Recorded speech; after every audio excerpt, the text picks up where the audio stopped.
ওয়ালাইকুম রহমতুল্লাহি ভিউয়ার্স। আজকে আপনাদেরকে সুন্দর একটি রাস্তা, পাশাপাশি রাস্তার দুই সাইড জুড়ে রয়েছে ফসলের ক্ষেত, সেগুলা দেখানোর জন্যই আজকের এই ভিডিওটি।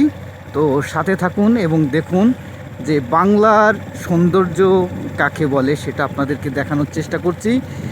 দেখতে পাচ্ছেন রাস্তার দুই পাশে প্রচুর পরিমাণে ধান চাষ হয়েছে।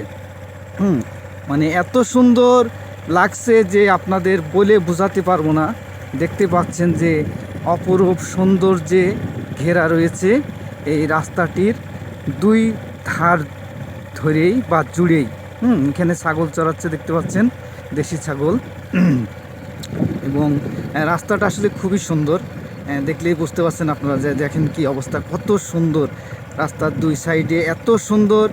মানে এটা আমি চোখে দেখছি, যদি আপনারা চোখে দেখতেন তাহলে আপনারাও বুঝতে পারতেন যে কত সুন্দর, অপূর্ব সুন্দর। দেখেন খুবই চমৎকার একটি রাস্তা, যে রাস্তাটা আপনার দুই গ্রামের মাঝখান দিয়ে রাস্তাটা গেছে আর কি। দুই গ্রামের মাঝখানে অবস্থিত এক কথায় রাস্তাটি, যে এক গ্রাম থেকে আরেক গ্রামে যেতে হলে রাস্তাটা পার হয়ে যাওয়া লাগে।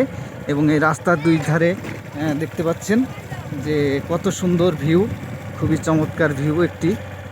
ধান চাষ দেখতে পাচ্ছেন, খুবই সুন্দর। আসলে এত ভালো লাগছে, এটা আপনাদের বলে বোঝাতে পারবো না। আপনারা দেখলে, যারা দেখবেন তারাই বুঝতে পারবেন। সামনে একটি সোনালী আঁশের গরুর গাড়ি যাচ্ছে। এই যে দেখতে পাচ্ছেন গরুর গাড়ি, দেখতে পেলেন গরুর গাড়ি। আসলে খুবই চমৎকার, খুবই চমৎকার। তো সবাই ভালো থাকবেন ইনশাল্লাহ। ভিডিওটা এই পর্যন্তই আজকের মতো। আল্লাহ হাফেজ।